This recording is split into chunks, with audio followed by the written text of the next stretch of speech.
Welcome to, okay, I started too early apparently.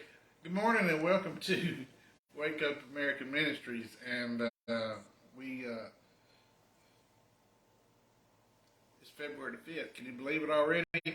So I'm just curious while we're waiting for people to click on, as if you remember a few weeks ago, we kind of done a message on how many people would have given up on their New Year's resolution already. And so I can't remember the exact number. I want to say maybe it was a lot. After that first month or so, would have given up and quit and just said, it's too much. I can't do it anymore.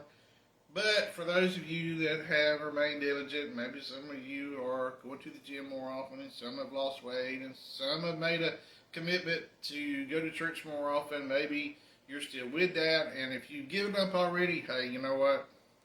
Today's a new day. Start over, because we used to do it frequently. We would eat terrible on the weekend, and we'd say, hey, come Monday, we got to do better. And I don't know, we kind of repeated that pattern a lot. But anyway, waiting for my other half over here to give me the go. But anyway, so today we're going to be talking about something, and I'm going to give you a little piece of me, my personal life today. And so, as you know, that in the past and even in today's world, that many companies still employ what they call doing an inventory. And so back in my KFC days, when I was a teenager, when the store was right there by the railroad tracks on South Main, you know what I'm talking about. Well, most of you do anyway. I think it's called Title Pawn or Title Max or Title something now. But anyway, that was the old KFC store, and so I worked there when I was a teenager for a while. And I started off as a cook, and then I learned how to process orders and put them together and make biscuits. And yes, we actually did make biscuits. We didn't take them, they were not frozen, and they didn't come out of a bag or a box. We actually made them.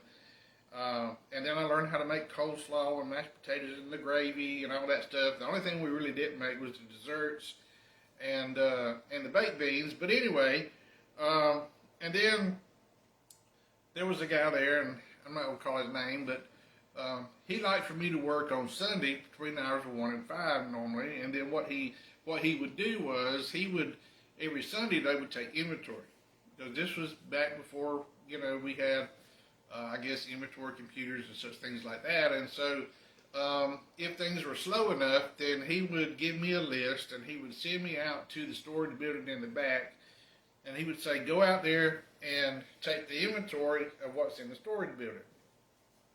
And so anyway, this list was very specific, and it had a description of the product. Sometimes maybe it had a product number or whatever. And so I would go out to the building, and I would have to identify the item that I was looking for on the list, and then I would have to, I have to find it first, find it, locate it, identify it by whatever number, whatever size, like cups, you had different size cups with different size lids and that kind of stuff. So you had very specific things that you had to look for and make sure that you got it right. And then I would count them, and I would write it down on the little list, and then whenever I thought I had counted all the items that were in there, and usually what I would do, I would start on one side, because the little building had a little narrow center aisle, and then there was a row of stuff on the left, and there was some stuff on the back wall, and there was some row of stuff on the right. So I would just start at one point, and I'd go all the way around, and try to do the best I could on counting the inventory for him. And so anyway, so the reason that we did this was to do what? Why do you take an inventory anyway when you're in business? Well, the first thing is to do what? To determine what was available right now. So what's your point in all this? Just be patient. We're going to get there. So determine what we had right then. And then the other thing would be they could go back and they could look at from the previous inventory, which, like I said, we've done that weekly on Sundays, was to see how much that had been used since the last inventory, and then maybe to help better determine what was needed in the future. So if we were using a lot more of this one particular thing, then maybe if we were really short on it, and sometimes we would run out of things. And so they had a sister store in Sandersville, and sometimes they would have to make a run to Sandersville and get some stuff. Maybe if they had it up there that was extra, or sometimes if they ran short, they would come to Swainsboro and get some stuff. But anyway, the point is, there was a specific purpose for taking the inventory.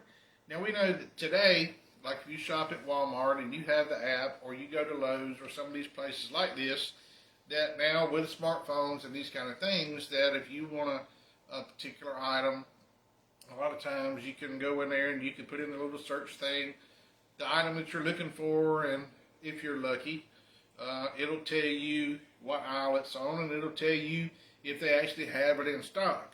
Now we do know this, we know it's not always accurate, and so sometimes it says they got some, and you go in there, and then they don't. But then another thing is like, well, like Lowe's, for instance. If you wanna go in there and find something quick, and you don't really know where it's at, then you have to actually know what that item's called, because if you don't actually know what it's called, then that could impede your search.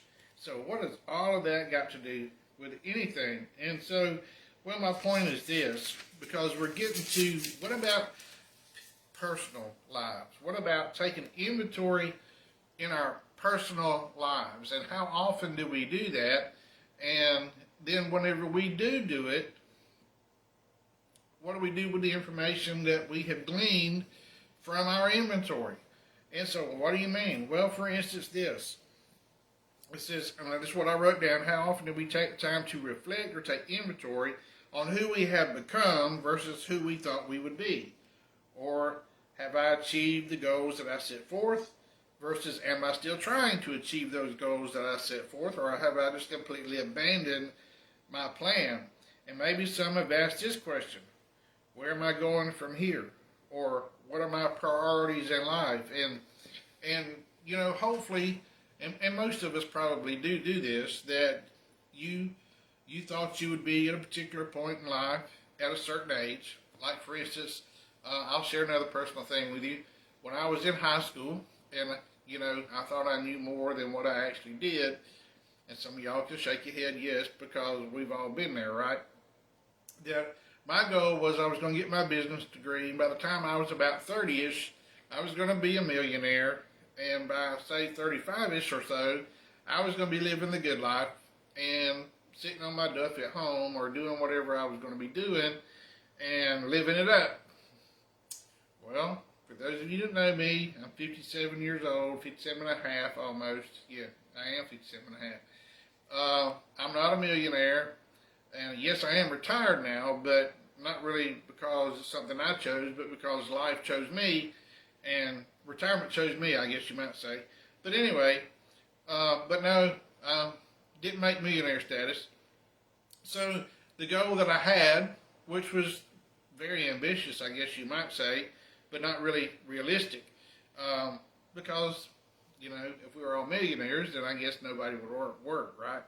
Unless you were just trying to make that next million. But anyhow, my point here is this, that we take inventory of our life. And what about in our spiritual life? Do we take inventory of where we are spiritually? And this is really where I want to hit at today is, you know, whenever you were, many of you, hopefully, especially when you were younger, grew up in church, going to Sunday school, doing the things that, you know, your mom and dad said you had to do, and then kind of when you got grown and gone and you thought that, well, I'm my own person now, and maybe you kind of abandoned that path, and maybe you intended to get back to that point where you were going to say, you know, at some point I will, but just not right now. But this is what Moses wrote in Psalm 90 and verse 10, and it says this, it says, the days of our years are 80 years and 10. And if by reason of strength they be 80 years, yet is their strength labor and sorrow, for it is cut off, and we fly away. So what in the world are you talking about? Well, let me translate this for you in an easy to understand language. A score is 20 years. So it says the days of our years are 80 years and 10. Well, 80 times times 20, that would be 60. Add 10, that would be 70. So the days of our years are 70 years, and if by reason of strength they be fourscore years, in other words, 80 years, it says, yet is there strength, labor, and sorrow. Well, what does that mean? Well, that means if you live to be a ripe old age, that unless you were one of the rare, very fortunate people, life is maybe going to have some difficulties, because we know that in our life, that as we get older, typically most of us experience health problems. Sometimes some people experience multiple health problems, and that life is maybe not quite as grand as you thought it would be in that old age. But then it says, but if you live to be 80 years, it says their strength is labor and sorrow. And I know a lot of people that have gotten older, and that a lot of days it's a struggle to just get through the day, because as this body breaks down and things don't work and joints get wore out, and you've got to have knee replacement surgery, or you have this issue or that issue, that sometimes getting through the day can be quite difficult. But this is what the verse goes on to say. He says, for it is soon cut off. In other words, it soon comes to an end. And it says, and we fly away.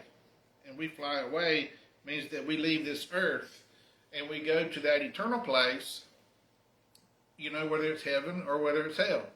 And so what I really want to challenge you to do today is to take this opportunity today to number your days, to take an inventory, because this is the thing. This verse says our years would be 70, maybe 80, but we're not guaranteed that, because there's another part in the Bible that says life is but a vapor. We're here and then we're gone. And so we know, if we look in the paper or we listen to, or you see things online, there's a lot of people that never make it to 70 or 80 years old. And a lot of people die when they're youthful. But this is what Moses wrote in verse 12. He says, so teach us to number our days, that we may apply our hearts unto wisdom. Teach us to number our days. Wow, what does that mean? Count the days, just like an inventory. Count the days. So, I don't know how many days I'm going to live. None of us do. So what do then? We make the most of today. We get our priorities in line.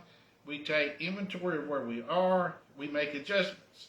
Hey, maybe I don't go to church as often as I used to, or maybe you don't even go at all, or maybe you don't read your Bible as much as you used to, or maybe you don't pray as much as you used to, or you quit tithing, or whatever the case may be, or hey, God called you to a particular ministry years and years ago, and you've done nothing to develop that calling. Maybe for whatever reason, maybe out of fear, maybe you just put it off on the back burner, forgot about it, whatever. I don't believe we ever really forget, because when God calls you, that's something that you don't forget. But anyway, so my point is this: we want to have a prosperous future, especially in the Lord, right? Because at the end of this life, whatever we've done, whatever we have left undone, that is all going to soon fade away, and the only thing that matters is what you've done from this point on, what you've done for the Lord. Because, the Lord, He's good, He's gracious, He's merciful, He forgives.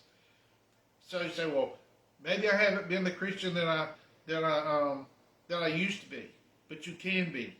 Today's a new day. There's an old saying that says, what is it? Today is the first day of the rest of your life. So you don't have to live with regret. Take some inventory of where you are. Say, you know what? I used up a lot of things that I used to have, and I don't have any of the things that I know I need or would like. Okay, well, do something about it then. Do something about it. Get back to that place. And you know what? You don't have to do it all at one time. Start small. Start small by what? By just, first of all, getting back in church. Because like I said, we've said this many times on our little broadcast here, that this little short Sunday morning message, this is not your church service. Now, if you're shut in and you can't go, or you're working, or whatever, or you watch this later, that's fine and that's great. But this is not your church service today. You know, you should have a home church where you have a pastor and you have a body of believers that are behind you and supporting you and encouraging you, and you them. And that's the purpose of it. And to go and to worship the Lord in person, because, you know, we don't play music here. And, you know, so you don't really get the opportunity to worship. You do get to hear a brief message of encouragement, and sometimes, you know, it can get on your toes a little bit. You know, that's okay, because that's what the Word does, right? It's not me doing it. But anyway, so it says, teach us to number our days and apply our hearts to wisdom. Apply our hearts and take inventory to eternal things. Because young people often think they have a long future. Older people begin to, as the older they get, hopefully they're kind of going, where did the time go? I mean, that's me. I mean, I was just thinking the other day when I was outside, it's like this year, Jake will be graduating, and I'm thinking, oh my word, I graduated in 1983, so I done the math on that, and I come up with 40 years. I'm like, wow, where did the 40 years go? You know, because when you look back on things, you know, you can only remember kind of a handful of what you might call highlights within that 40-year span that you really, truly remember. You know, because the days just kind of go by like today's just another day, but it's not. Because today might be your last day, because you don't know what the rest of this day holds for you, or certainly what tomorrow holds. But anyway, so you may wonder, well, how much time do I have left? Well, can I encourage you today to do this? Keep seeking the Lord, keep studying His Word, keep praying, keep doing His will, keep searching out that godly wisdom. And this is what I pulled up on my phone a while ago. And this is what it says. The fear of the Lord is the beginning of knowledge. Fools despise wisdom and instruction. And then this little thing here that follows that says this, says the fear of the Lord is the beginning of wisdom. Knowledge and wisdom are closely tied together in Proverbs. Knowledge tends to focus on correct understanding of the world and oneself as creatures of the magnificent and loving God. That's a mouthful. It says, while wisdom is the acquired skill of applying that knowledge rightly, or the skill and the art of godly living. Wow. That's where we need to be at today. Take the things that we've learned, tie it together with wisdom, and live for the Lord. Because at the end of this life, that's all you've got for eternity, is your relationship with the Lord Jesus Christ. Are you saved or you're not saved? If you're not saved, you're not going to heaven. If your name is not recorded in the Lamb's Book of Life, you're not going to heaven. Because they're going to check the books. And if you're not there, you ain't going. Look, encouragement today, take inventory today, get it right, order up whatever you're short of, and get busy doing what you need to do for the Lord. Hey, that's all we got for you this week. If you don't have nowhere to be today, come be with us at the Rock Worship Center in Stillmore, right there on Highway 57 on the right. If you make it to Griffin Ferry Road, you went too far. But anyway, and if you don't want to go there, go somewhere.